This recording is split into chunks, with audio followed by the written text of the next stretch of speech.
Kim.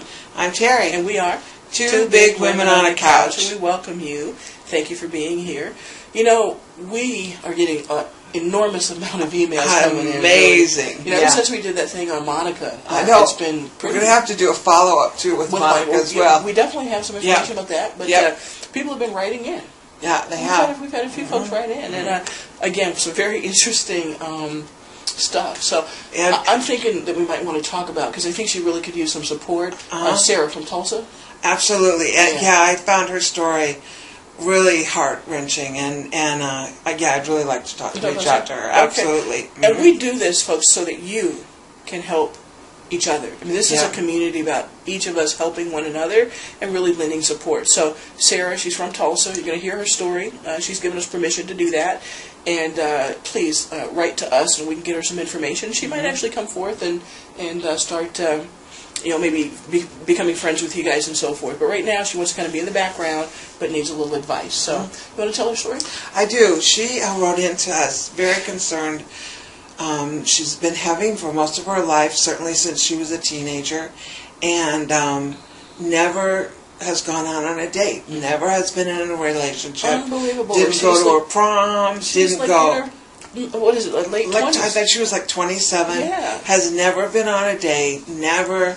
And so is feeling really socially inept, and also thinking that she'll never ever find a soulmate or someone to connect with. Well, she's feeling very lonely. And very lonely. And really vulnerable, too. Yeah. So I really wanted to reach out to her. There's such a sweetness about her, and she just seems like such a remarkable human being.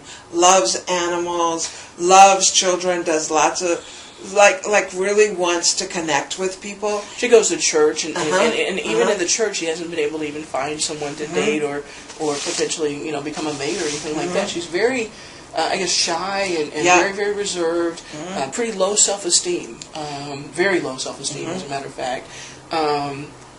But I don't know. I mean, I'd like to give her some advice, but I'm not quite sure.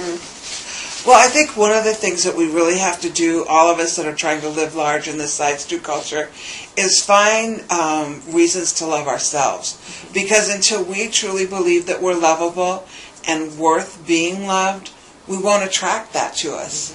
And I think that until she finds that, and the way she'll find that is to look not only at her physical presence, but also to look within herself and see what qualities that she would bring to a loving relationship, and what qualities are valuable within her.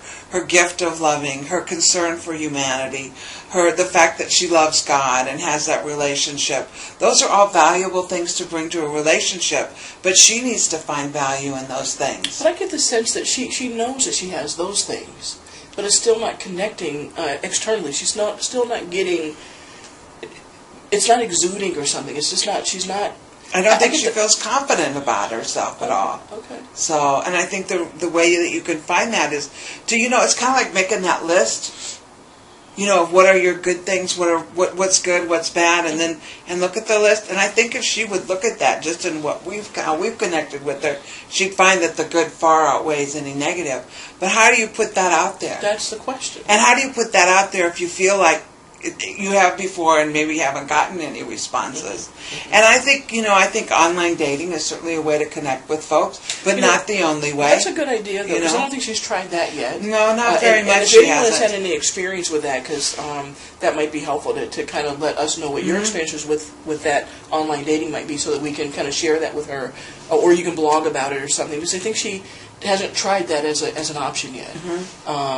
Again, she's very fearful of a lot of things, and I'm not sure that that's the thing that she would gravitate toward. But if she knew how it worked and that people had success with it, she might try that, because she can. One of the things I find that she's doing is kind of hiding behind the computer a bit, and kind of lurking and watching and kind of putting out there a little bit. That email was pretty bold of her, actually. Yes, and she even admitted that to us, that she'd never really reached out like that before. Exactly. And I also think there's nothing that does a girl better than kind of getting a mini makeover. And may not be, you don't have a lot of money, you don't have a lot you can spend on clothes, but there's wonderful large-size consignment shops, and you can go in and ask for advice and say, look, how does this look on me? What would look better on me?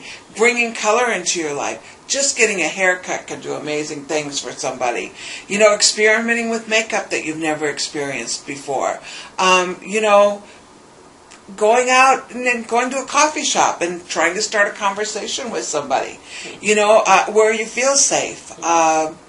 Maybe you have a male friend or something that you'd like to connect with that could introduce you to someone. I mean, just a couple of ideas that certainly I don't think either one of our are experts, but... Exactly. So again, we're counting on you to help us get some ideas Exactly. for Sarah, because, you know, I don't know much about Tulsa, but, you know, so I don't know what the opportunity is out there, Right. but everywhere there is someone for each one of us, right? I believe that. But we just got to give her the tips and the tools so she can build her confidence. She can step out a little bit, Yeah. and begin to exude Take a something, little risk. and begin to exude something that says, "Hey, I am interested. I am willing to reach out and find someone to at least have coffee with." And I'm lovable Yeah, and valuable. yeah. Because she truly is. But I think so.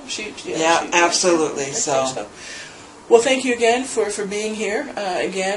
Can you help us reach out to Sarah? She really could use that support. So I'm Kim, Any ideas? I'm Terry. and we are Two Big Women on a Couch. Thank you for being here. Thank you.